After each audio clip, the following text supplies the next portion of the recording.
Katër vëllezërit Hysena në fshatin Craleve të njësisë administrative Shishtavecës së bashku me bashkëshortet, fëmijët e tyre të vegjël, ku më i vogli është vetëm 2 muajsh, si dhe 2 prindrit e moshuar prej 8 ditësh po jetojnë nën frikën e përditshme pas një rrëshqitje të madhe të malit që ndodhet mbi banesat e tyre, ku jetojnë gjithsej 20 antar të familjes.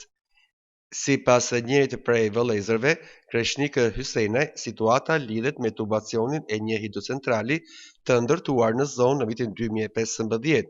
Ai shpreh se grumbullimi i ujit si pasojë e rreshjeve të dendura të shiut që ranë në mes janarin e këtij viti e mos drenazhimit të tokës në faqen e sipërme të malit ka sjellë rrëshqitjen e baltës, dherave dhe pemëve të larta, të cilët kanë mbritur deri pranë hyrjes së banesave.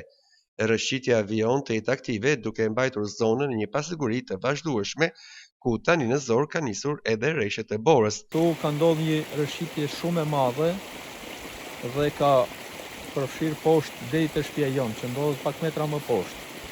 Kjo rrëshqitje ka ardhur si shkak i punimeve të hidrocentralit sipër, duke i vendosur tubat. Burimi ka qenë vetëm në një vend sipër.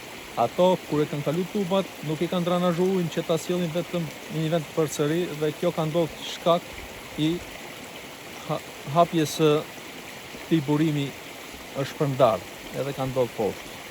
Unë kam kërkuar nga të gjithë institucionet ndihmë, sepse ne na rrezikohet jeta me gjithë familja atje poshtë.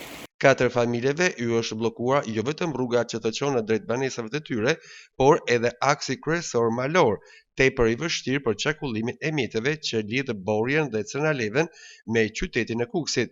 Banorët për të shkuar në Kukës janë të detyruar të përdorin rrugën ndërlidhëse kufitare Borje Krushev Shishtavec Kukës, një itinerar shumë më i gjatë dhe i vështirë. Ndërsa për vetë Kreshnikun, për të arritur deri në Borje, i duhet të ecë në këmbë mbi 1 orë e më pas të presë ndonjë mjet të rastësishëm që mund ta dërgojë drejt qytetit të Kukësit. Në këmbë, ecim rreth 1 orë e gjys në këmbë për të shku në fshatin Borje edhe për të vazhduar pastaj për Kukës. Kjo është. Po është koste ma, si vepron?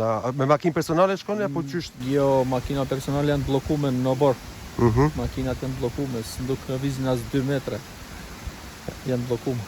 Sa është kostoja për shembull nga Borja në Kufin, Dragashën, Shishtavec e Kukës? Po kostoja është sa merr fugoni për shembull? Shumë, kostoja është shumë e lartë. Se normal është edhe kosto lodhje fizike.